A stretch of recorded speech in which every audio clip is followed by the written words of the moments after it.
di balik takdir yang pernah membuatmu menangis, maka Allah akan siapkan takdir yang akan membuatmu tersenyum manis. 100 hari Senin. Perkenalkan, nama saya Sela Delvia. Saya seorang anak tunggal, dan sampai sekarang saya nggak tahu rumah saya itu di mana.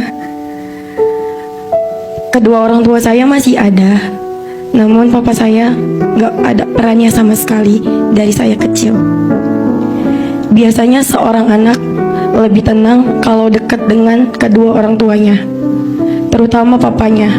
Tapi kenapa di saat saya sama mama dekat sama papa, kita ngerasa terancam, baik itu mental kita ataupun fisik kita.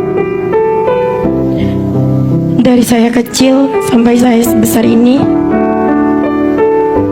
yang menafkahi saya itu mama saya. Sekarang saya kayak ngerasa sendiri, gak punya siapa-siapa. Saya gak deket sama mama saya juga gak deket sama papa. Bahkan kalau sekarang papa saya ada di hadapan saya ngerasa nyawa saya itu terancam. Kadang iri lihat anak bisa dekat sama kedua orang tuanya, kayak pengen gitu makan, duduk sama kedua orang tua. Tapi sekarang mau pulang aja nggak tahu kemana. Kita nggak pernah tinggal satu atap bertiga. Padahal di dalam satu rumah itu cuma ada Sela, mama, papa. Tapi buat kumpul makan bareng aja kita nggak bisa. Kemarin bulan lalu Sela sempat ikut Miss Bintang Indonesia tanpa dukungan dari siapapun. Sela nggak iri sama yang juara, tapi Sela iri sama orang yang didampingi orang tuanya. Bahkan buat nangis aja udah nggak bisa, Ustaz. Kayak udah nggak tahu. Aku nggak tahu harus pulang kemana. Aku nggak tahu harus apa. Apa yang ingin Sela tanyakan sama Hilman?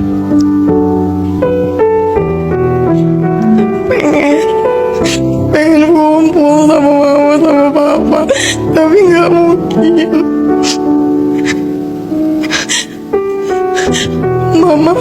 Mama wanita yang hebat, bisa ngebesarin Sela sampai sebesar sekarang. Wanita yang paling sabar. Mungkin cuma Sela anak yang mau orang tuanya pisah.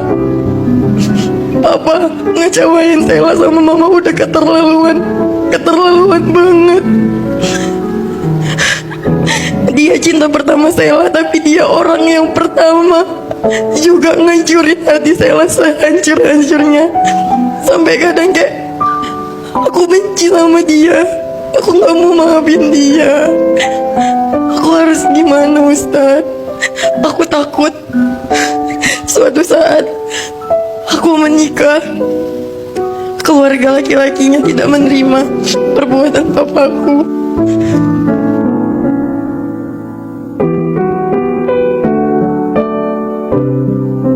Ada 2 poin yang ingin coba Hilman sampaikan. 1, nasihat untuk para ayah, nasihat untuk saya, dan untuk semua yang ditakdirkan menjadi ayah. Belajar ya, jadi ayah yang baik. Ayah itu teladan, ayah itu panutan, ayah itu role model yang akan dilihat oleh anaknya. Ar-rijalu qawwamuna 'alan nisa. Laki-laki itu pemimpin bagi perempuan, bagi keluarganya, bagi istrinya, bagi anaknya. Apalagi jika ayah itu punya anak perempuan. Ahilman dengan izin Allah anaknya 4 dan semuanya perempuan. Jadi kalau teman-teman mungkin sering merasa, kenapa ya Ahilman tuh kalau bicara rasanya ke perempuan tuh nyampe misalnya. Karena di rumah saya semuanya perempuan. Jadi izin, ayah, jangan mudah menyakiti hati anak perempuanmu. satu kali hatinya tersakiti, maka jangan kaget, akan jadi trauma yang sangat dalam, bahkan terus tersimpan ketika dia tumbuh dewasa. Maka Kak Sela, terima kasih pelajarannya. Nasihat untuk para ayah, belajar. Al-ummu madrasatul ula wal abu ro'isuha. Ibu itu sekolah yang pertama untuk anaknya, dan ayah adalah kepala sekolahnya. Maka jangan sampai menyakiti hati anak kita, apalagi anak perempuan. Karena seorang ayah yang menyakiti anak perempuannya, maka akan jadi luka yang begitu dalam dan jadi trauma yang sulit dilupakan. Yang kedua, nasihat Ahilman,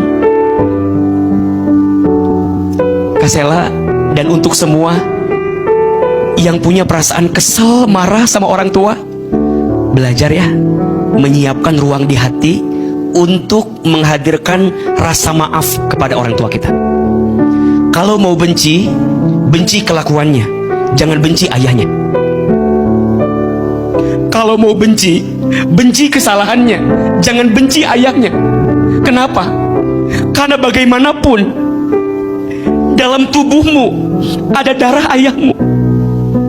Bagaimanapun dalam namamu bintinya masih bersandar kepada ayahmu. Kalau mau benci, benci kesalahannya, jangan benci orangnya. Kalau mau benci, benci sikapnya, jangan benci ayahnya. Dan nanti kalaupun Kak Sela bertemu dengan laki-laki, sebaiknya Kak Sela sampaikan perasaan itu agar laki-laki nanti yang datang tidak menjadi luka yang kedua. Karena yang paling sakit itu sudah mah disakiti oleh ayahnya, kemudian dia bertemu dengan laki-laki yang jadi suaminya, kemudian orang ini malah nyakitin lagi, double rasa sakitnya. Maka Kak Sela, nasihat AA, nanti kalau bertemu dengan laki-laki, sampaikan, aku pernah punya trauma. Aku berharap kamu jadi suami yang baik, jadi laki-laki yang bisa menghargai aku, memuliakan aku, menghormati aku, dan kamu laki-laki yang bisa menerima aku, walaupun aku mungkin pernah punya luka yang sangat dalam dengan keluargaku yang dulu.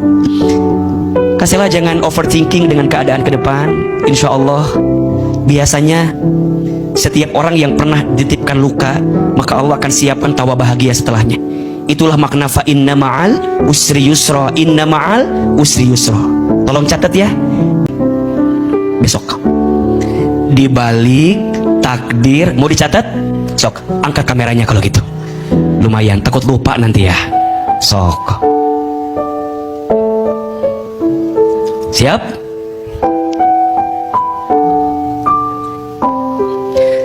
Belajarlah untuk selalu melihat kebaikan dari setiap takdir Allah tentukan.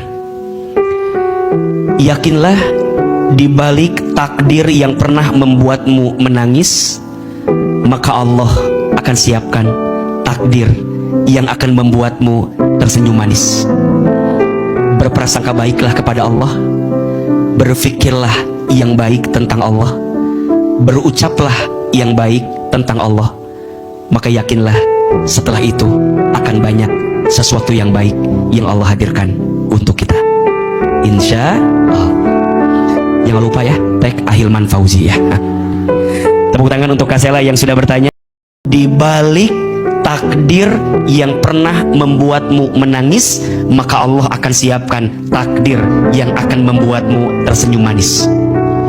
100 hari Senin.